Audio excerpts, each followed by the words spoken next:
willingly pay money to sit in a pitch-black room. You watch a screen mathematically designed to trigger your absolute terror.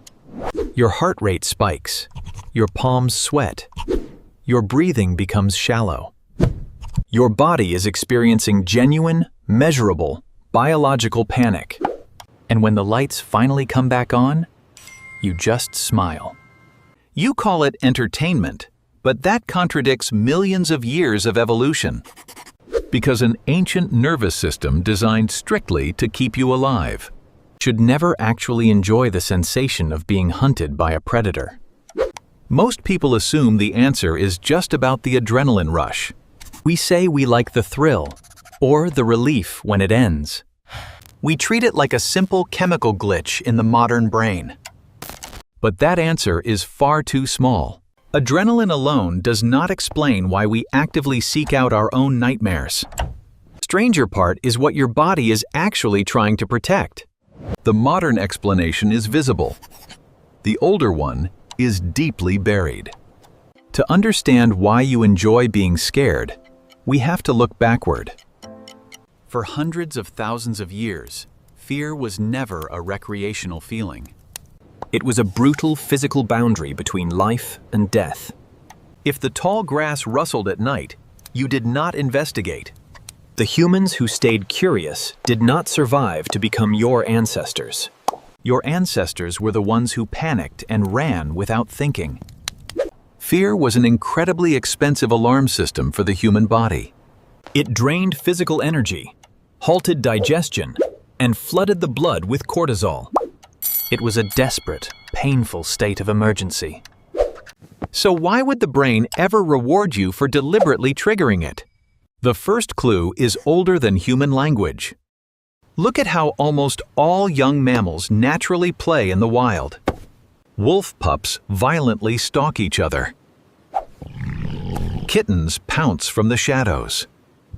They are practicing murder, but they are also practicing evasion.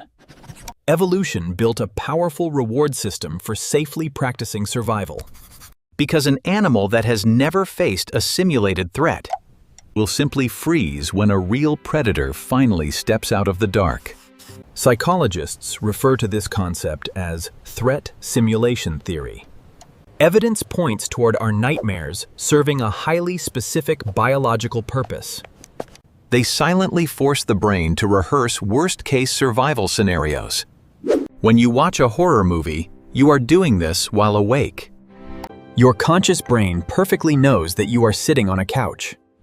But your amygdala, the ancient threat detector, does not care at all. It processes the screaming on the screen as a genuine crisis.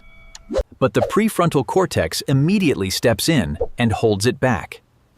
This is the exact mechanism of recreational fear. It requires a strict neurological boundary called the safe frame.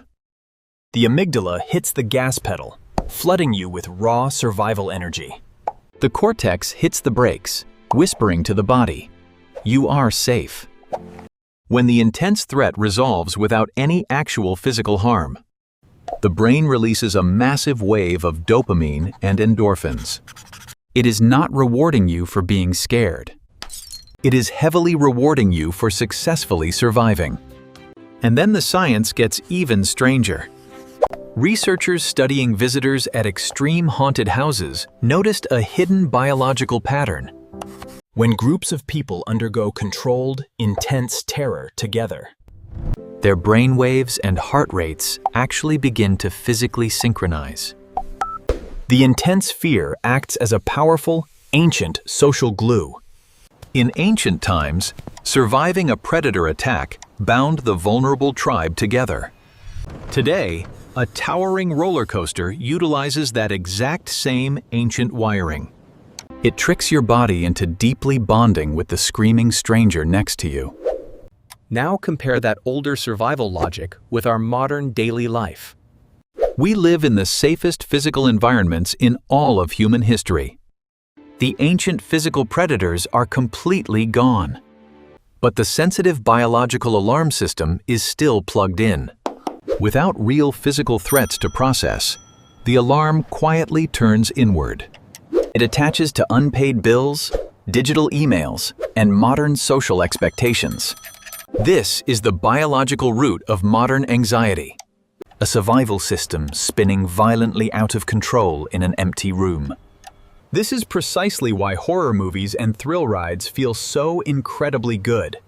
They finally give your ancient, frustrated alarm system a clear target.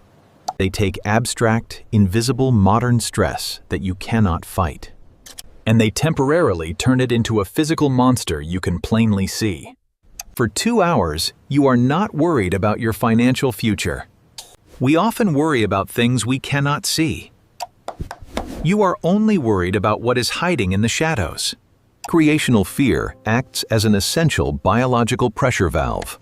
It allows the ancient ghost to scream and then finally rest. The truth is, you do not actually enjoy being scared. You enjoy the profound, chemical relief of realizing you are safe. You enjoy proving to your ancient nervous system that you can survive.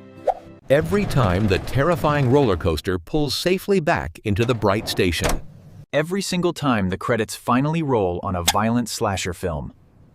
Your primitive body receives a very specific chemical message.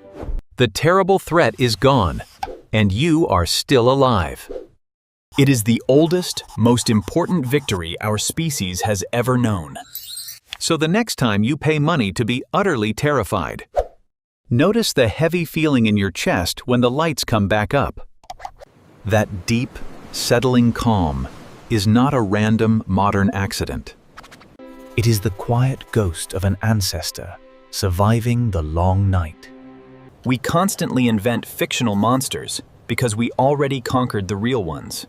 The ancient system did not disappear. It just changed jobs. And sometimes, the only way to truly remember that we are safe is to briefly pretend that we are not.